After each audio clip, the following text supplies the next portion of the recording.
तो नमस्कार, आप लोग ऑल इंडिया स्टडी में स्वागत है। तो आज आइए हम पढ़ेंगे हिंदी का पैडागोजी सेक्शन। बहुत महत्वपूर्ण प्रश्न होने वाला है, तो आप लोग इस वीडियो को पूरा देखिए ताकि आप लोगों के यहाँ से 4 से 5 क्वेश्चन परीक्षा में फंस जाए, ठीक ना।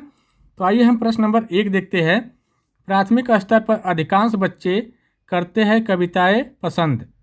तो ऑप्शन नंबर 1 है छोटी कविताएँ, बी है वीर रस की कविताएँ, सी है नैतिक मूल्यों से ओत पोत कविताएं और डी है लयपूर्ण कविताएं। तो देखिए, जो प्राथमिक स्तर के बच्चे होते हैं वो लय में कविता बोलते हैं, ठीक ना, लय में गाते हैं, ठीक ना। तो इसका सही जवाब ऑप्शन नंबर डी हो जाएगा। अगला देखेंगे प्रश्न नंबर 2 है तीसरी कक्षा में पढ़ने वाली सुनयना अक्सर स को स कहती है। भाषा शिक्षक होने के नाते आप क्या कहेंगे। ऑप्शन नंबर 1 है उसके इस तरह के प्रयोग का बिल्कुल ध्यान नहीं देंगे, गलत बात। बी वाला है यह क्षेत्रीय भाषा हो सकता है इसीलिए उसे स्वयं ही सुधार करने के लिए पर्याप्त समय देंगे, ठीक बात है। ये क्षेत्रीय भाषा हो सकता है, ठीक ना, उस क्षेत्र में इसी तरह बोला जाता होगा तो उसको सुधार करने के लिए पर्याप्त क्या करेंगे, अवसर देंगे, ठीक ना। अगला क्वेश्चन देखेंगे प्रश्न नंबर 3 है अमित पढ़ते समय कठिनाई का अनुभव करता है, वह ग्रस्त है। Option number A aphasia, B है डिसलेक्सिया, सी है डिस्ग्राफिया और डी है डिस्कैल्कुलिया। जब पढ़ते समय कर रहा है तो पढ़ने का मतलब है डिसलेक्सिया, ठीक ना। अगर लिखने में कठिनाई करेगा तो डिस्ग्राफिया और गणना करने में करेगा तो डिस्कैल्कुलिया। तो इसका सही आंसर क्या हो जाएगा, dyslexia. Option number B correct हो जाएगा इसका। अगला क्वेश्चन देखेंगे प्रश्न नंबर 4। दी गई सहायक सामग्री में से शेष भिन्न सहायक सामग्री चुनिए। ऑप्शन नंबर ए टेलीविजन, पत्रिकाएं, बाल साहित्य और समाचार पत्र। कराए इसमें कौन भिन्न है, ठीक ना। तो पत्रिकाएं, बाल साहित्य और समाचार पत्र ये क्या है, एक कैटेगरी की है, ठीक ना। और टेलीविज़न से देखा जाता है, ठीक ना, तो इसलिए टेलीविज़न भिन्न है, तो इसका सही जवाब हो जाएगा टेलीविज़न। अगला क्वेश्चन देखेंगे प्रश्न नंबर 5। प्राथमिक स्तर पर एक अध्यापिका संज्ञा पढ़ाते समय पहले संज्ञा की परिभाषा बताती है, उसके बाद उससे संबंधित उदाहरण समझाती है। अध्यापिका व्याकरण शिक्षण की कौन सी विधि अपना रही है। देखिए, परिभाषा बता रही है तो इसका मतलब पहले नियम बता रही है, ठीक ना, फिर उदाहरण बता रही है। तो इसमें कौन सा होता है, निगमन विधि में, ठीक ना। निगमन में पहले नियम बाद में उदाहरण, और आगमन में पहले उदाहरण बाद में नियम। तो इसका सही जवाब हो जाएगा ऑप्शन नंबर सी हो जाएगा, निगमन विधि, ठीक ना। अगला क्वेश्चन देखेंगे प्रश्न नंबर 6 है प्राथमिक स्तर पर हिंदी भाषा सिखाने का सर्वोपरि उद्देश्य है। ऑप्शन नंबर 1 है भाषा की कठिन बातों को सरलता से समझाना, बी है भाषा के मानक स्वरूप को पूर्णतः आत्मसात करना, और सी है भाषा के व्याकरणीय नियमों को पूर्णतः आत्मसात करना, और डी है भाषा के विभिन्न उपयोगों की क्षमता का विकास करना। तो देखिए कह रहा है कि प्राथमिक स्तर पर हिंदी भाषा सिखाने के लिए सबसे बढ़िया तरीका कौन सा है। तो सबसे जो बढ़िया तरीका होगा इसमें चारों ऑप्शन में भाषा के विभिन्न प्रयोगों की क्षमता का विकास करना, ठीक ना। तो ऑप्शन नंबर डी करेक्ट हो जाएगा। अगला क्वेश्चन देखेंगे प्रश्न नंबर 7। बच्चों की लेखन क्षमता के आकलन में सबसे कम महत्वपूर्ण है। ऑप्शन नंबर ए विचारों की स्पष्टता, बी है मौलिकता, और सी है कल्पनाशीलता, और डी है मानक वर्तनी। कह रहा है बच्चों की लेखन क्षमता की बात कर रहा है, तो लेखन में सबसे जो महत्वपूर्ण होता है मानक वर्तनी सही ढंग से होनी चाहिए, ठीक ना। ऑप्शन नंबर डी करेक्ट हो जाएगा। अगला क्वेश्चन देखेंगे हम लोग प्रश्न नंबर 8 है प्राथमिक स्तर पर भाषा शिक्षण के अंतर्गत बातचीत एक महत्वपूर्ण उपकरण है क्योंकि। ऑप्शन नंबर 1 है बच्चों को बातचीत करना अच्छा लगता है, बी है बातचीत शिक्षण का अनिवार्य अंग है, सी है हमारी पाठ्य योजना में पहले से ही प्रस्तावित है, और डी है यह सीखने और सीखी हुई बातों को सुदृढ़ बनाने का एक आधारभूत माध्यम है। तो देखिए, जब प्राथमिक स्तर पर भाषा शिक्षण में जो बातचीत होती है वह सबसे महत्वपूर्ण जो होता है कि जो सीखी हुई भाषा है या सीखने योग्य भाषा है उसको एक सुदृढ़ बनाना और आधारपूर्ण माध्यम बनाना, ठीक ना। तो इसका सही जवाब ऑप्शन नंबर डी हो जाएगा। अगला क्वेश्चन देखेंगे प्रश्न नंबर 9। बच्चों की श्रवण योग्यता का विकास करने में सर्वाधिक सहायक है? ऑप्शन नंबर 1 है ऑडियो टेप, बी है परस्पर बातचीत, सी है शब्दों का श्रुतलेख और डी है भाषा प्रयोगशाला। तो देखिए कह रहा है बच्चों की श्रवण योग्यता मतलब सुनने की योग्यता में सबसे बढ़िया कौन सा होगा इसमें? तो ये जो होगा शब्दों का श्रुतलेख, ठीक ना, ये नहीं होगा, शब्दों का श्रुतलेख नहीं हो सकता है और भाषा प्रयोगशाला भी नहीं हो सकता है और ऑडियो टेप भी नहीं। परस्पर बातचीत, परस्पर बातचीत से क्या होगा, बच्चा एक अस्थायी अधिगम भी सीखेगा और श्रुतलेख भी, श्रवण योग्यता भी बढ़ेगी, ठीक ना। तो इसलिए इसका सही जवाब हो जाएगा ऑप्शन नंबर सी। अगला क्वेश्चन देखते हैं, प्रश्न नंबर 10। किसी कक्षा में चित्रात्मक तथा रंग बिरंगे चार्ट होने चाहिए, कौन सा विकल्प इसके उद्देश्य की पूर्ति नहीं करता है? तो देखिए ऑप्शन नंबर 1 है बच्चों को सीखने सिखाने का वातावरण प्रदान करते हैं, बी कह रहा है उससे शैक्षिक वातावरण को बनाने में मदद मिलती है और सी कह रहा है उसके बच्चे उसकी सामग्री से सीखने का प्रयास करते हैं और डी है बच्चों में कल्पना लोक के रंगों तथा आकृतियों को पहचान नहीं मिलती है। रंग बिरंगे चार्ट बनाएंगे तो कह रहा है कि बच्चों के कल्पना लोक के रंगों तथा आकृतियों की पहचान नहीं मिलती है। तो ये बात सही है, ठीक ना, यही नहीं होगा, ठीक ना, ये वाला चीज़ नहीं होगा, नहीं पूछा है तो ये ऑप्शन नंबर डी करेक्ट हो जाएगा। अगला क्वेश्चन हम लोग देखेंगे, प्रश्न नंबर 11 है प्राथमिक स्तर पर आधारभूत कौशल है। तो देखिए ऑप्शन नंबर ए पढ़ना और लिखना, बी है सुनना और बोलना, सी है पढ़ना और लिखना और डी है लिखना और बोलना। तो देखिए जो प्राकृतिक भाषा होती है सुबह सुनना और बोलना, पढ़ना लिखना, तो पहले सुनना आता है फिर बोलना फिर पढ़ना, ठीक ना।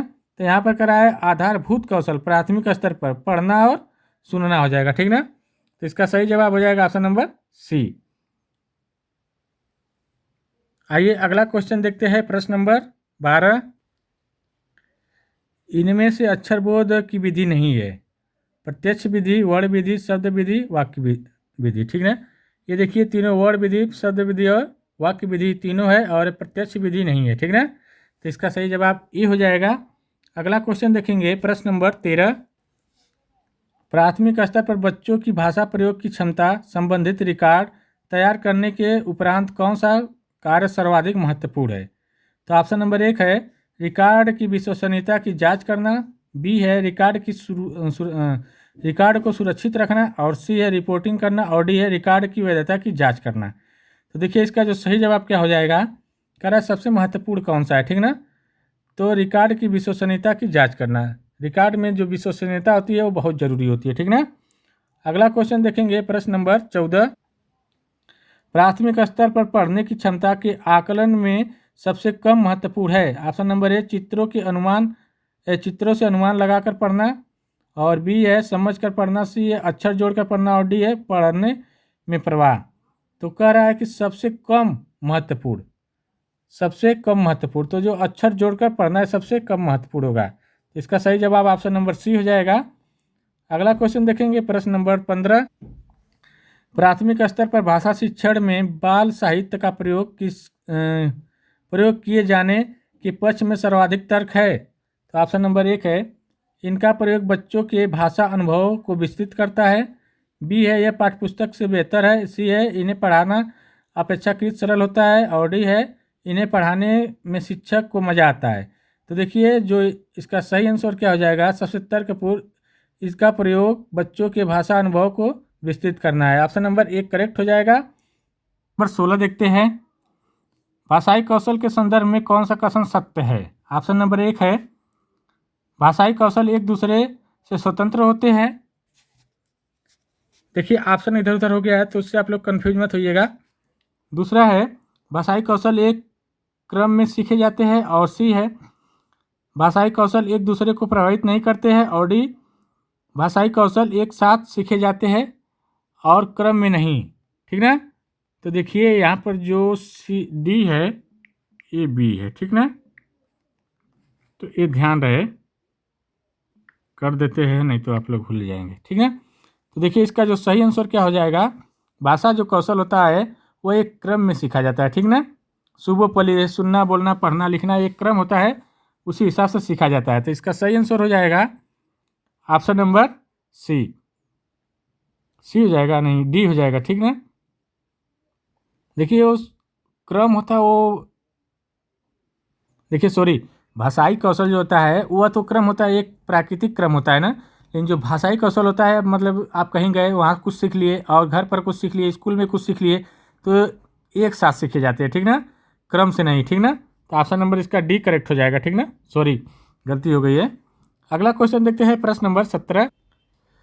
भाषा शिक्षण में बालक में मौलिक कौशल के विकास के लिए डॉट डॉट में सबसे कम महत्वपूर्ण पूछ रहा है। तो ऑप्शन नंबर 1 है बच्चों की बात को धैर्य से सुनना, बी है प्रश्नों का उत्तर पूछना, और सी है अपनी बात कहने का पूरा मौका देना, और डी है किसी विषय पर चर्चा करना। तो देखिए सबसे कम महत्वपूर्ण जो इसमें होगा, प्रश्नों के उत्तर पूछना, ये सबसे भाषाई कौशल में सबसे कम महत्वपूर्ण होता है। ऑप्शन नंबर बी करेक्ट हो जाएगा। अगला क्वेश्चन देखेंगे, प्रश्न नंबर 18।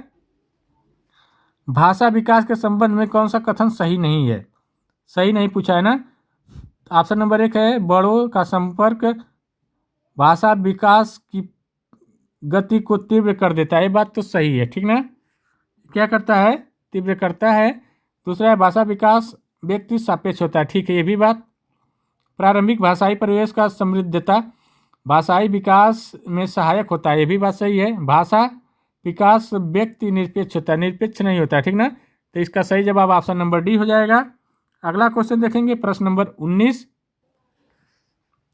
भाषा सीखने की कौन सी विधि मातृभाषा के मध्यस्थ बनाए बिना दूसरी भाषा को सीखने में सहायक होती है? तो ऑप्शन नंबर 1 है द्विभाषी विधि, अप्रत्यक्ष विधि, प्रत्यक्ष विधि और अनुवाद विधि। तो देखिए जो प्रत्यक्ष विधि होती है, मातृभाषा के मध्यस्थ के बनाए बिना भी दूसरी भाषा सीखी जाती है प्रत्यक्ष विधि में। मतलब कोई बोल रहा है सामने से तो आप प्रत्यक्ष रूप से सुन रहे हैं, ठीक ना। तो ऑप्शन नंबर सी करेक्ट हो जाएगा। अगला क्वेश्चन देखेंगे, प्रश्न नंबर 20। भाषा अर्जन के संबंध में कौन सा कथन सत्य है? ऑप्शन नंबर 1 है समाज संस्कृति परिवेश के अनुसार अर्थ ग्रहण की प्रक्रिया स्वाभाविक होती है, बी है भाषा अर्जन में बच्चे के बहुत अधिक प्रयास करना पड़ता है, सी है भाषा अर्जन में किसी अन्य भाषा का व्याघात होता है, और डी है भाषा सीखना एक उद्देश्य होता है। तो बताइए इसका जो सही आंसर क्या होगा? कर रहा है कि अर्थ ग्रहण की बात कर रहा है, स्वाभाविक प्रक्रिया कौन सी है, ठीक ना। तो देखिए समाज संस्कृति परिवेश के अनुसार अर्थ ग्रहण की प्रक्रिया स्वाभाविक होती है, ठीक ना। जैसा समाज रहेगा वैसा बच्चा सीखेगा, ठीक ना, अर्थ ग्रहण करेगा। अगला क्वेश्चन देखेंगे, प्रश्न नंबर 21। पाठ के अंत में अभ्यास और गतिविधियों का उद्देश्य नहीं है। ऑप्शन नंबर 1 सृजनात्मकता का विकास, ये बात तो है ही। बी है बच्चों की अभिव्यक्ति के अवसर प्रदान करना, ये भी है। प्रश्नों के सरलता से याद करना क्या नकारात्मक होता है, यही क्वेश्चन पूछा है, नहीं है, तो ये ऑप्शन नंबर सी करेक्ट हो जाएगा। अगला देखेंगे, प्रश्न नंबर 22 देखेंगे। पहली और दूसरी कक्षा में भाषा शिक्षण के साथ ही कला को समेकित करने का उद्देश्य नहीं है, यहाँ भी नहीं पूछा है। तो ऑप्शन नंबर 1 बच्चों का आनंद की प्राप्ति, बच्चों द्वारा आनंद की प्राप्ति, ये बात तो है। बच्चों के लेखन में परिपक्वता लाना, और सी है बच्चों में रचनात्मकता का विकास, और डी है चित्रों के माध्यम से अभिव्यक्ति का विकास। ये बात तो सही है, ये भी रचनात्मकता भी सही हो रही है, और ये आनंद की भी ये आप सही हो रही है। यहाँ नहीं पूछा है, तो इसका सही जवाब हो जाए बच्चों के लेखन में परिपक्वता लाना, ये भाषा शिक्षण के उद्देश्य नहीं होता है, ठीक ना। तो ऑप्शन नंबर बी करेक्ट हो जाएगा। अब हम लोग देखेंगे प्रश्न नंबर 23 है पठन पाठन के अंत में ऐसे अभ्यास एवं गतिविधियाँ हो जो ऑप्शन नंबर ए बच्चों को स्वयं कुछ करने और सीखने का अवसर प्रदान करे, बी है केवल पाठ से ही संबंधित हो, गलत बात, केवल आ गया तो नकारात्मक होता है, पाठ पर बिल्कुल आधारित ना हो, ये भी गलत, डी वाला है सरल भाषाई हो, ये भी गलत। तो बच्चों को स्वयं कुछ करने के और सीखने का अवसर प्रदान करे, ठीक ना। तो ऑप्शन नंबर 1 करेक्ट हो जाएगा। अगला क्वेश्चन देखेंगे, प्रश्न नंबर 24। भाषा शिक्षण में खेल का सर्वाधिक महत्वपूर्ण स्थान है, क्योंकि खेल भाषा को विस्तार देते हैं, खेल में आनंद आता है, खेल में शारीरिक विकास होता है, भाषा शिक्षक को कम श्रम करना पड़ता है। देखिए खेल से क्या होता है, भाषा में विस्तार होता है, ठीक ना। तो ऑप्शन नंबर 1 करेक्ट हो जाएगा। देखिए वीडियो यहीं पर अब समाप्त करते हैं। वीडियो अच्छी लगी हो तो चैनल को लाइक शेयर सब्सक्राइब कर दीजिए। आप लोगों से एक बहुत बड़ी गुजारिश है, 1000 सब्सक्राइबर पूरा होने पर हो जाए, उसके बाद हम topic wise question UP TET का लेकर आएंगे। उसमें एक एक टॉपिक, छोटे छोटे टॉपिक में अच्छे से तरीके से समझाते हुए मैथ को भी लगाते हुए चलेंगे। आप लोग किसी तरह 1000 सब्सक्राइबर पूरा कराइए।